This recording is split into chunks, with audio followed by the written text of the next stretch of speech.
Wi-Fi can pass through walls. This fact is easy to take for granted, yet it's the reason we can surf the web using a wireless router located in another room. But not all of that microwave radiation makes it to, or from, our phones, tablets, and laptops. Routers scatter and bounce their signal off objects, illuminating our homes and offices like invisible light bulbs. Now, German scientists have found a way to exploit this property to take holograms, or 3D photographs, of objects inside a room from outside it. It can basically scan a room with someone's Wi-Fi transmission.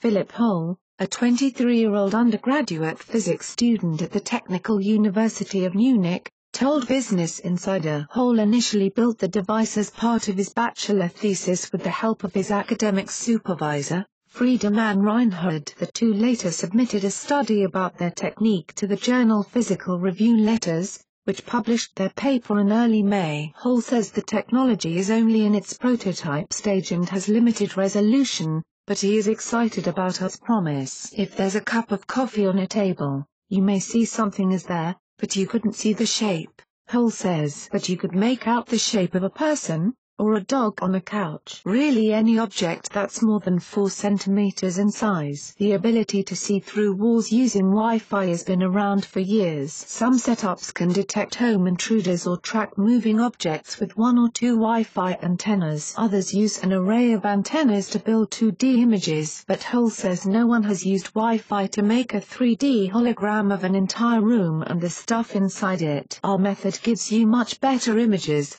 Since we record much more signal, we scan the whole plane of a room, he says. Holl's method differs from the others in few significant ways. First, it uses 2 antennas, one fixed in place and another that moves. The fixed antenna records a Wi-Fi field's background, or reference, for the spot it's placed in. The other antenna is moved by hand to record the same Wi-Fi field from many different points. These antennas don't need to be big. They can be very small, like the ones in a smartphone, Holl says. Second, both antennas record not only the intensity, or brightness, of a Wi-Fi signal, but also its phase, a property of light that comes from the fact it's a wave. Laser light is all one phase, for example, which makes it an excellent method to create holograms, while an incandescent bulb puts out a mix of different phases of light. Similar to lasers, Wi-Fi routers emit microwave radiation in discrete frequencies and phases. Finally,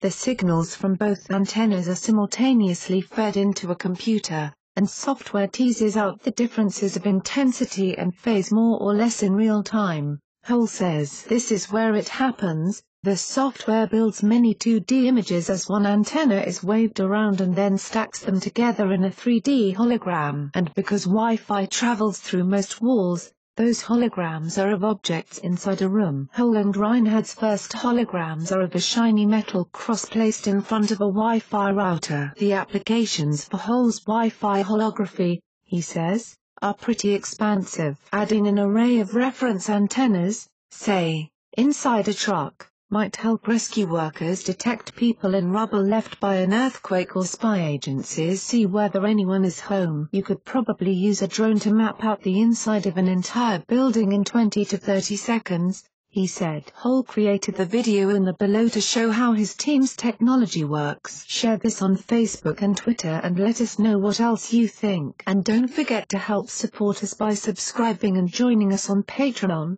by clicking on our Patreon link in the description box down below. Let the world know your thoughts on this. Business Insider helped contribute to this report. Thanks for watching and goodbye from all of us here.